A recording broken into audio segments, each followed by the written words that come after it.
Hi, this is Carl-Ann Ferguson, and thank you for joining me for 10 minutes to higher leadership.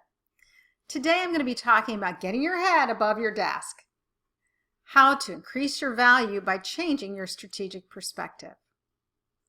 Now you know that being a senior leader takes different skills and perspectives than being a senior manager. And I know that sounds obvious, but this is one of the biggest transitions that are missed by senior leaders. And that transition is being able to take a higher level strategic perspective. Let me share some of the feedback that I've been privy to in either succession planning discussions or in coaching feedback sessions. You know, we put Sandy in as the new CEO because she has shown such great promise and she knows the industry so well. And she ensures that we execute to plan.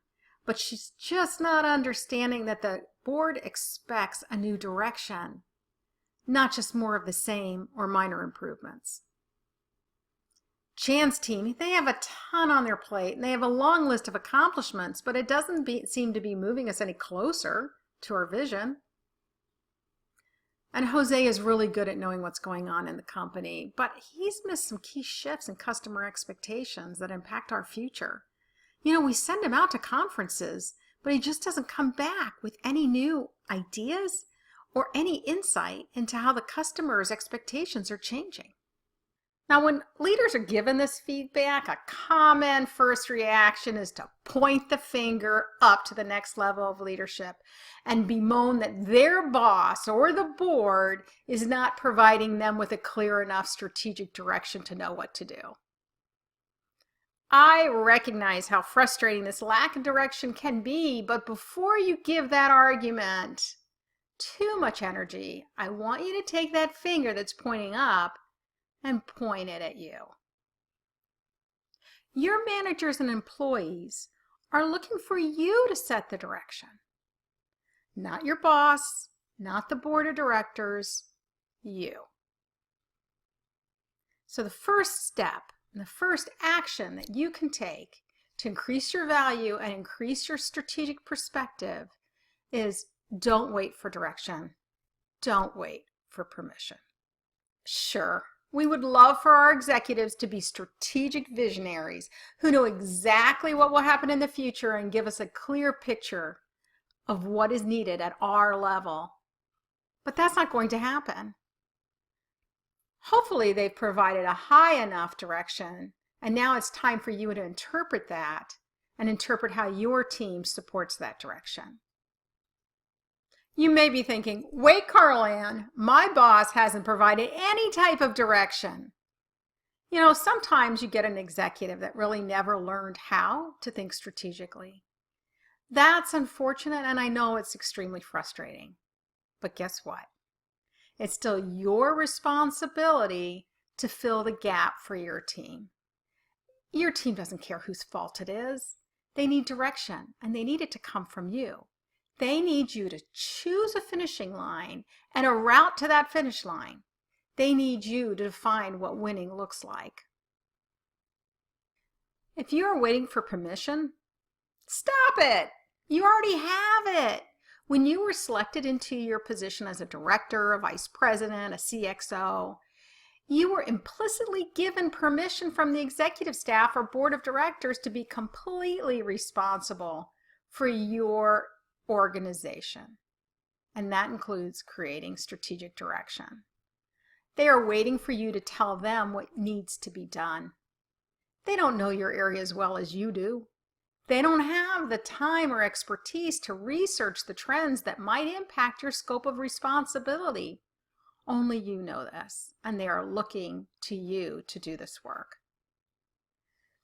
Let's face it, at this point in your career, you're already aware that the great and powerful wizard steering the company is simply a human being. They don't have all the answers, and they can't be expected to know your area of the organization as well as you do. It's time to stop wishing they were some kind of clairvoyant wizard who could tell you what to do and instead help them out.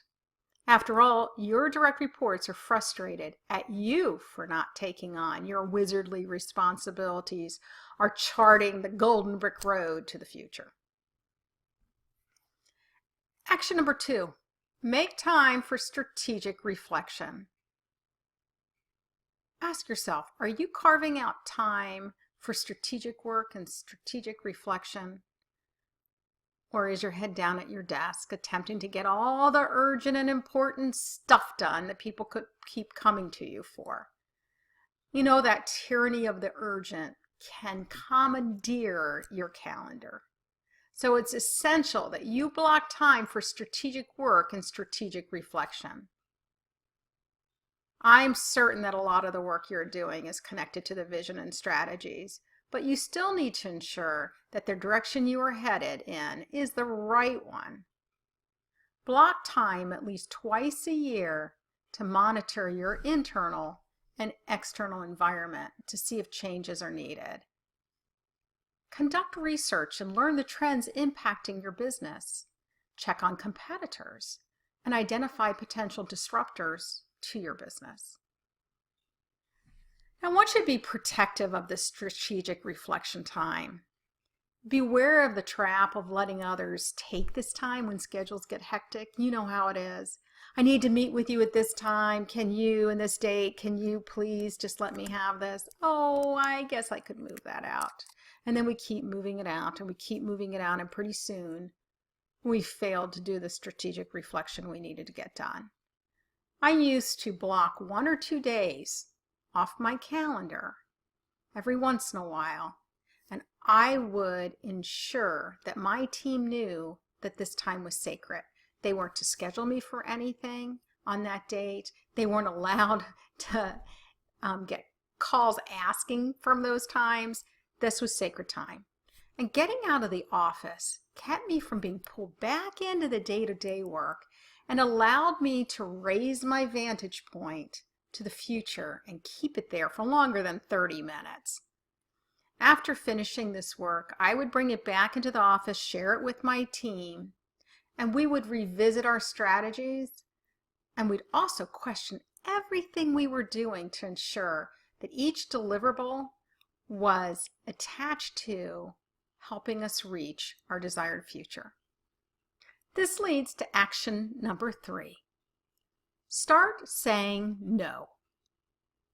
Are you saying no to nice to do work? I know you're going to quickly say, of course I am. I want you to hold that thought.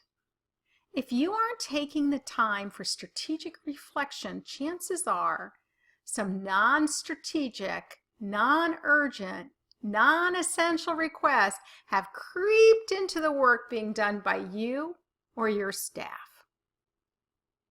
Next staff meeting, set time aside to question if each task is aligned either directly or indirectly to the vision and strategies of the company.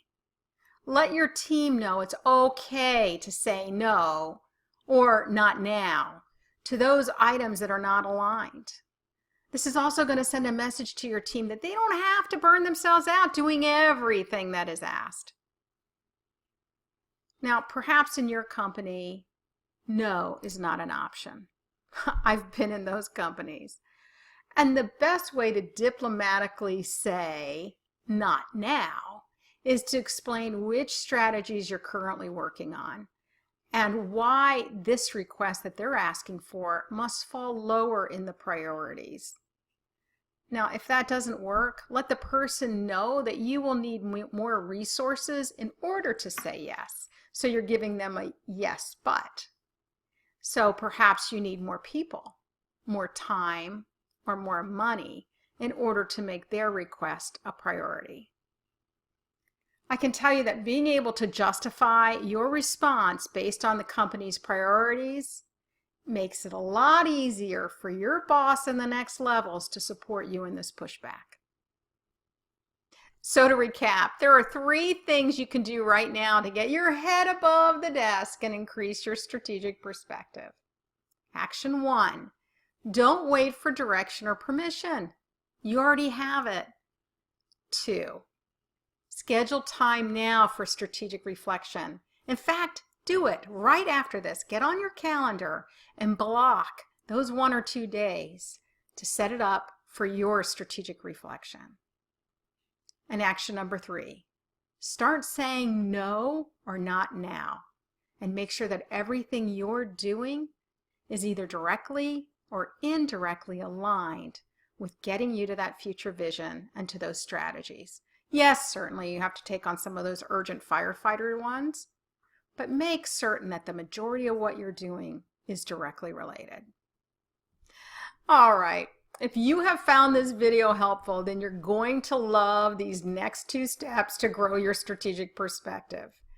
First, attend my free masterclass, Creating Your Energizing Vision. This 90-minute online class will keep you from these 6 common mistakes that take all the energy, fun, and clarity out of your vision. And here's the first mistake: thinking you are not visionary. Think again, because I'm going to prove it to you that you are indeed visionary. Second, take a strategic pause and attend my fast-paced 2.5-day Strategic Perspective Action Workshop. I want you to set aside your notions that strategic planning is boring.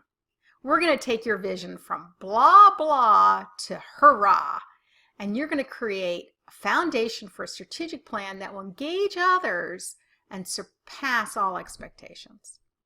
You'll even supercharge your influencing skills to gain support from even the most difficult stakeholders. Both of these opportunities can be found on my website, propelforward.com. And while you're out there, don't forget to subscribe to my YouTube channel and get the next free 10-minute video. Until next time, keep taking your leadership higher.